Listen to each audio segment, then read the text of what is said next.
If you're all ready, we'll go. Excellent. So basically you can just say we're vacating to Lima 266. Okay, no worries. Initial climb out to about 1,000? 1,100. We'll use 1,100? circuit height, but there's no point going above that. We'll only be coming back down. That's right. Well, I was thinking. Okay, we're clear on the ground, clear in the air. This is Hawke's Bay weather. Yeah. It's not Auckland weather. Excellent visibility. Nobody downwind, base. Oh, that's a bird. More I final. saw that as well. I can't see anybody. Straight light on, landing light on, transponder on, altitude 1200, and we've got the wind sock as limb sock. And more traffic, Alpha Mike November, lining up 03.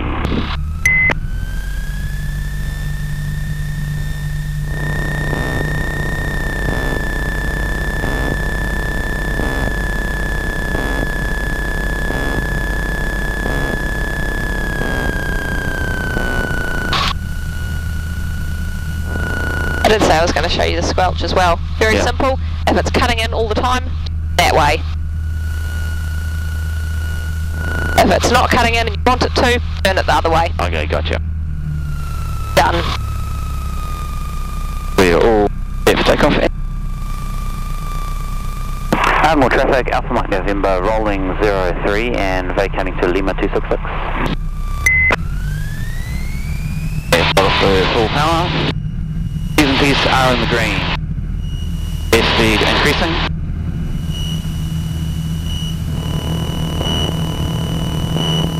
Ends will rotate.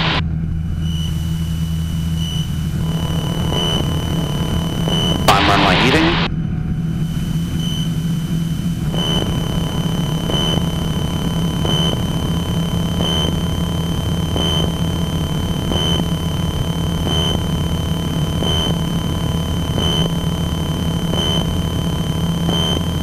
More traffic, Echo runway X-ray, crossing runway, and Juliet.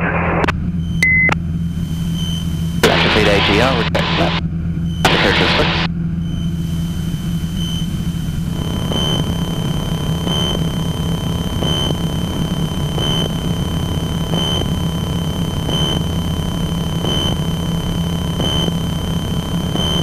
I'll continue climb up to 1,100.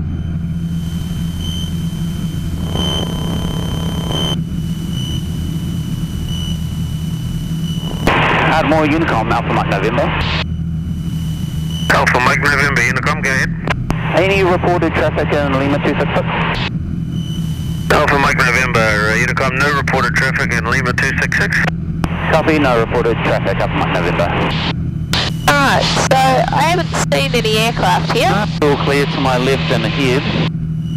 Alright, so what we can do is call up Unicom and tell them that we'll be entering Lima 266 for 30 minutes. 30 minutes. And you can basically do it in one call, so just straight through since it's not busy. Yep.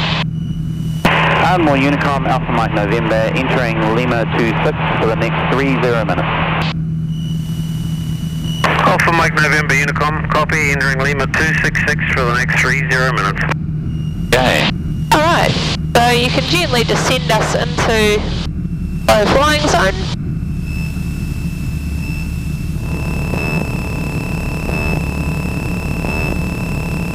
We'll need to make a descending turn to stay within it, won't we? Excellent, yes we will.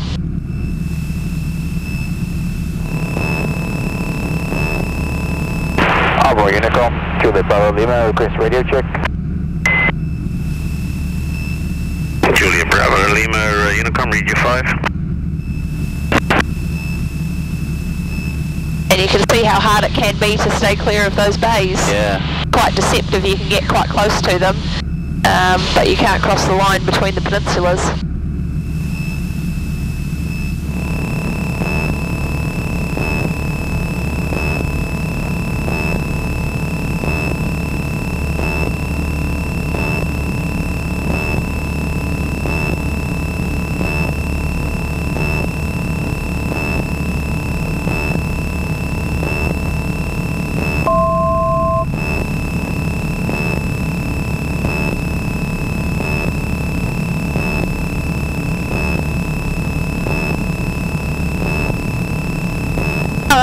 So from here, I have control. Can you see that post out in the water there? I see it. It's this one that's not the closest one to us, but the next one along. I do. It's in the middle of those two. We're going to do a medium turn around there, so they are normal power settings, normal airspeeds, and we're going to take a look at how much space that takes up.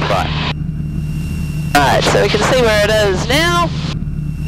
And medium turn out there. Standard power setting.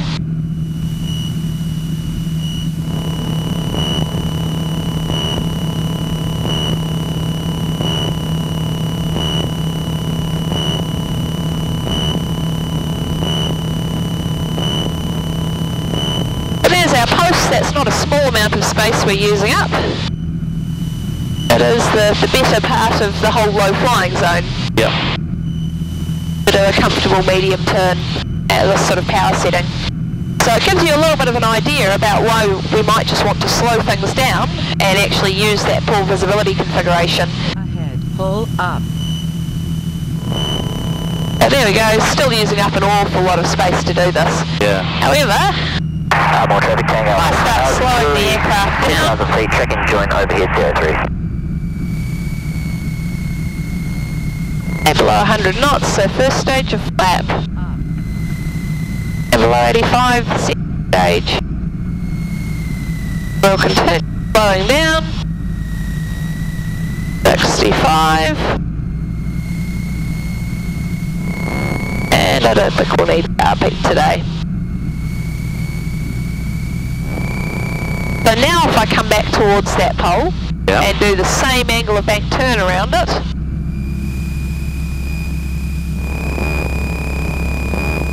you'll see we use up an awful lot less space. So rather than actually going right the way around the pole, at quite some distance almost out to the edges of the low flying zone, now I can see that I'm actually a lot closer,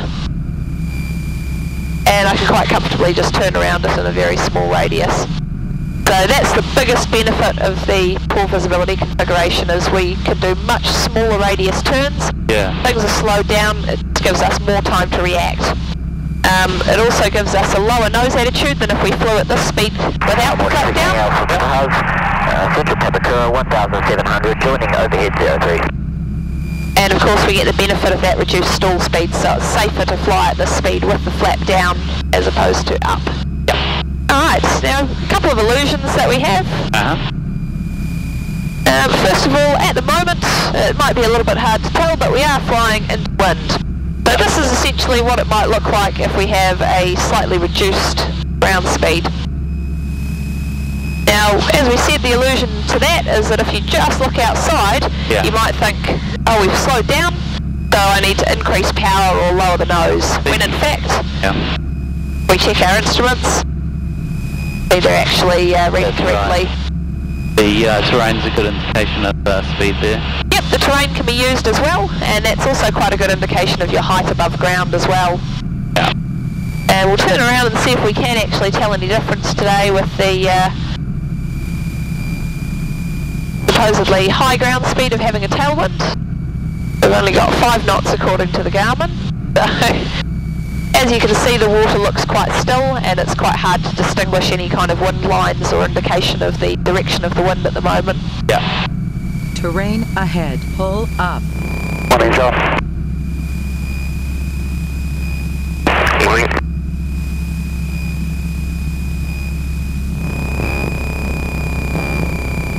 One Heavy Tango Alpha 5, descending non-traffic side 03.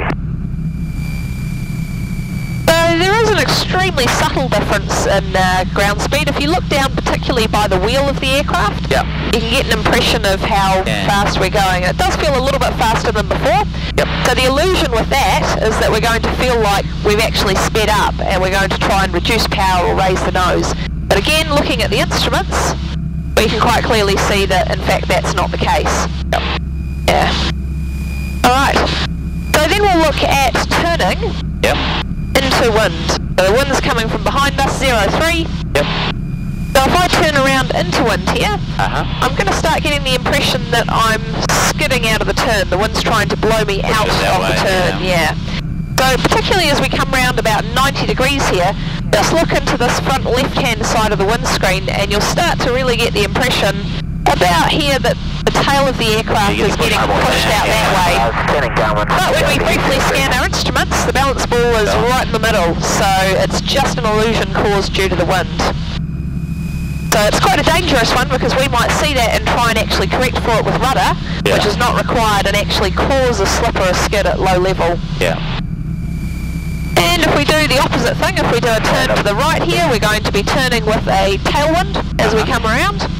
And that's going to give us the impression that we are slipping into the turn because the wind's pushing us into the turn. So again, just look into this front sort of right-hand corner of the windscreen.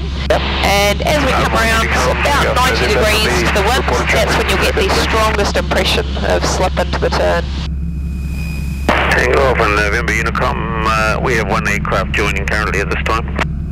So about here, you can just very slightly see it feels like we are slipping into the turn, when in fact everything's actually in balance.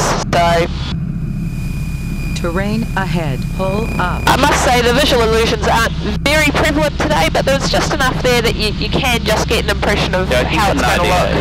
Yeah. Crosswind, point us over at Duda Peninsula here. Yep. And again, we won't see this effect very strongly, but we'll see it enough. If I point the nose right at that bit of Duda Peninsula that's sticking out there, we've got a very light wind, and you can just about see if you look down at the wheel that we are actually being pushed slightly to the side of where I'm actually getting the nose to point. Yeah, that's right. Just very slightly. So it's quite easy to see at low level usually that you need a bit of crosswind adjustment, get off a bit of drift. And last of all, we have the turning radius, effective wind on turning radius. So I've been flying reasonably along the coastline here. In fact, let's bring us around so that we're right along the coastline. Very close to it anyway. Terrain ahead, pull up. Terrain lady's going nuts in the background of the screen. Okay, so note our position here, pointing straight at that peninsula there. We've got a little bit of a gap between us and the coastline.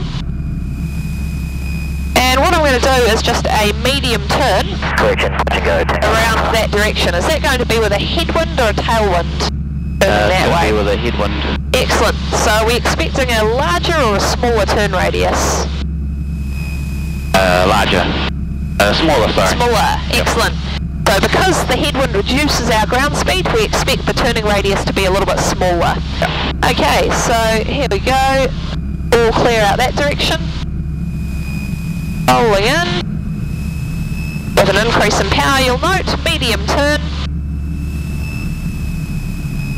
We can change the power setting in the turn as well, if we need to. And 180 degrees, all the way around. And rolling out. So note how much space we've used there. Yeah. And so it's not very much, really. Now, if we do another 180 degree turn to the left, we expect a tailwind on that turn. So what effect is that going to have on the turn radius? It's going to increase it. Excellent. So this time when I do the turn, I'm going to expect to end up closer to the coastline, even though I'm still maintaining a 30 degree angle of bank turn. Terrain ahead, pull up. Terrain ahead. And we can see the effect of that tailwind here, because we are actually getting pushed a little bit closer to the coastline this time. Yep. So even though I've maintained the same angle of bank, the wind has pushed me closer to the coast in the turn. Terrain ahead. So if I am looking for the smallest radius possible, I'm always going to try and turn into wind. Okay, so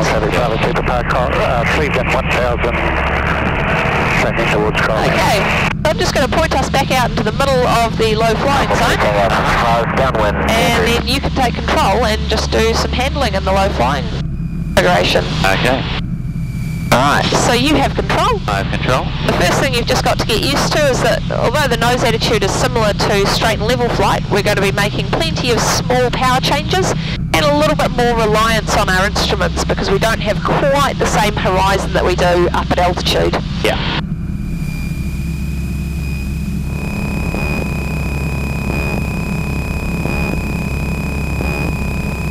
We can try some medium turns each way, just a full 360 degrees, your choice of direction. Okay, to the left. So clear to the right, clear right here. And clear left. And a little bit of an increase in power going into that turn. Tower traffic, Takeoff to November, short final 03 grass, full stop. And if you find that the airspeed creeps up and gets a bit high in the turn, it's perfectly acceptable to bring the power back. It's just as required. Okay.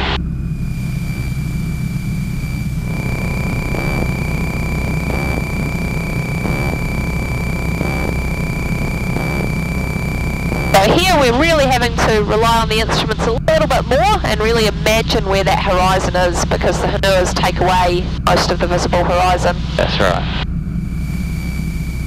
Not as bad as mountain flying in Queenstown, but same principle. Yeah.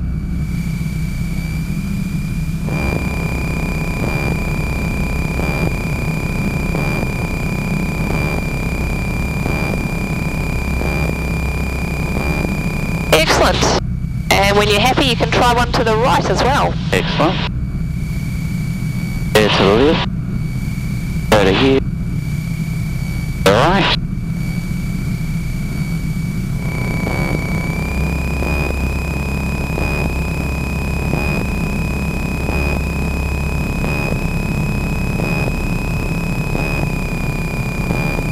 Excellent, good recognition of that speed creeping up there.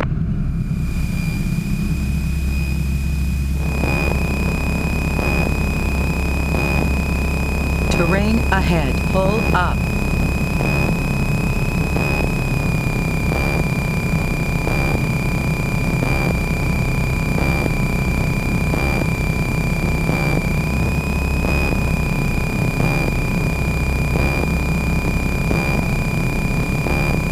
Terrain ahead. Pull up.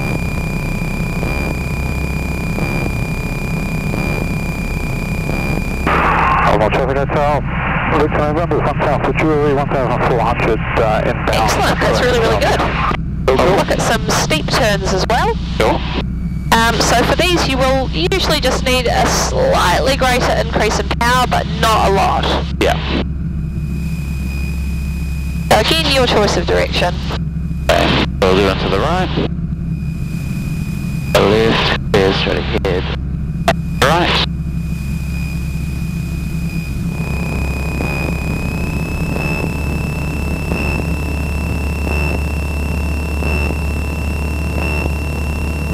Just watch that nose attitude and airspeed. Yep.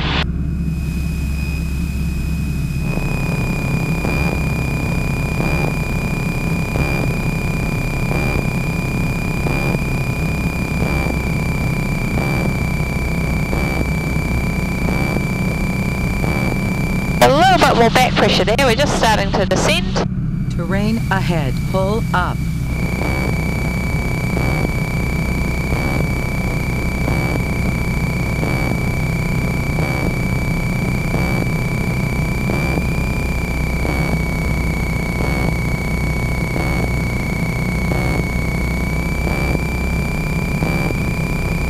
So have another go at that one to the right, just Okay. not quite so much power on the entry this time. Yeah.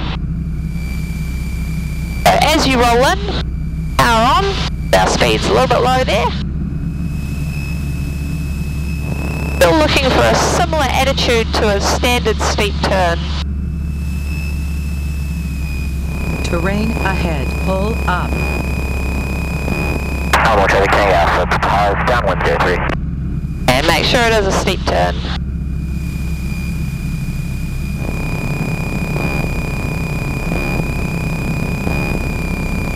Terrain ahead. Pull up. Well, that's a little bit better. Yeah. And still within height limits. Alright, so to stay within the boundaries of the low flying zone, we'll just do a turn back to the right. The point the other way.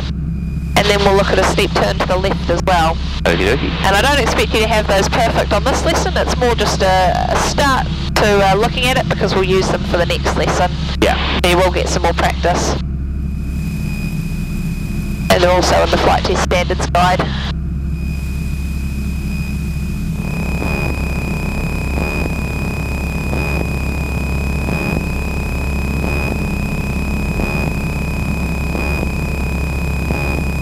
I've got a reference point out here. Excellent. Dead right. Clear straight ahead. And clear left.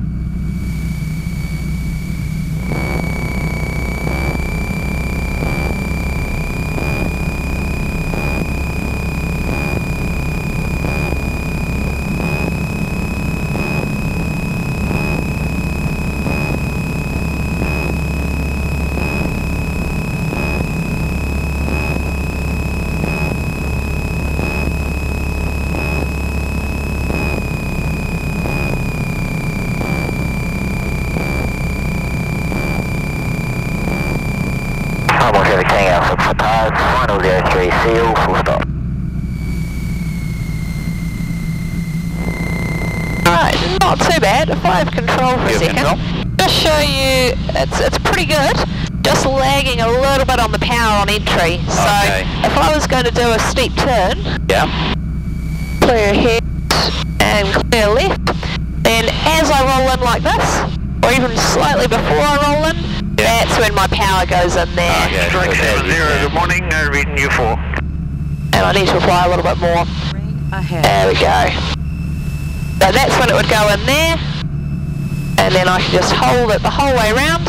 And similar thing coming out of the turn as well. I'll just decrease it a little bit more in advance to stop the speed from decreasing, or increasing, sorry.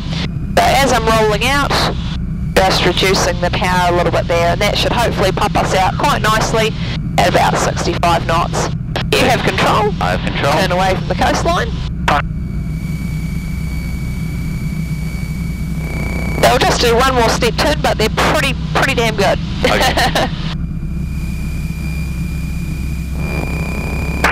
Well, Unicom, Yankee Romeo Victor, radio check. Yankee Romeo Victor, Unicom, read you 4 to 5. 4 to 5, Yankee Romeo Victor. Well, traffic does have a Charlie Jury 1600, correct to join overhead 03. Alright, your choice of direction, you can do left or right. Okay. Go to the left. There right. This straight ahead. And clear left.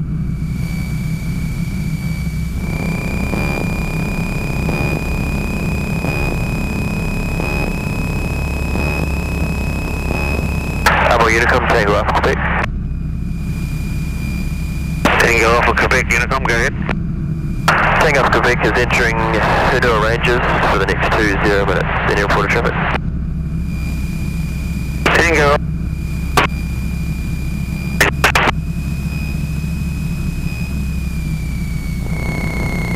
Oh, that was really nice.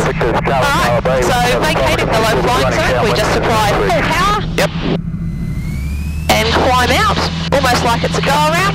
So once you've established positive rate of climb, then you can start reducing the flag setting. Go out, Quebec, only reported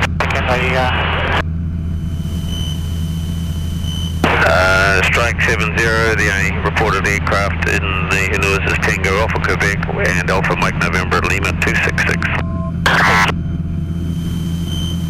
And above 500 feet we're clear of the low flying zone, so we can start heading back towards Ardmore. And usually we need about sort of 800 or 900 feet before we get good reception with Ardmore Unicom to call them up and say we're clear.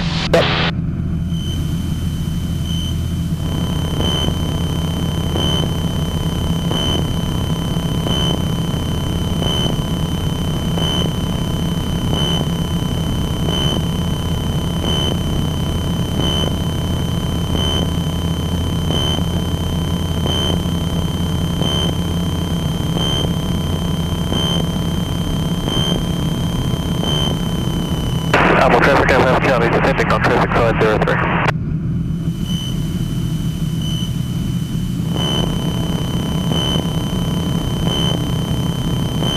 Admiral Unicom, Alpha Mike November clear, Lima 266.